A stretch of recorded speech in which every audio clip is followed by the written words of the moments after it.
Hello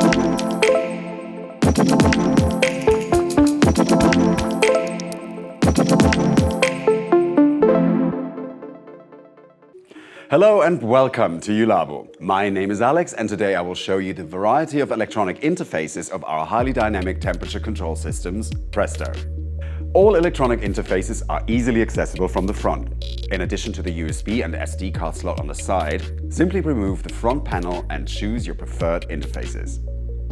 A USB host, an Ethernet interface, a Modbus interface, an RS-232 interface and an interface for your external PT100.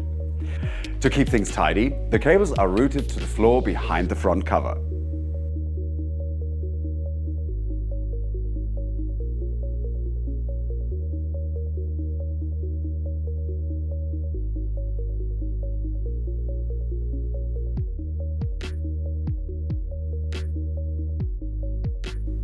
Every PRESTO will have the same set of electronic interfaces to easily fit into your infrastructure.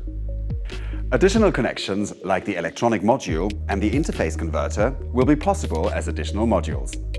For this, please get in direct touch with our product experts. I'm sure we will find the best connection type for your existing equipment. I hope this short tutorial was helpful. If you need more details or you have any questions, please feel free to contact us at any time. Thank you and see you soon.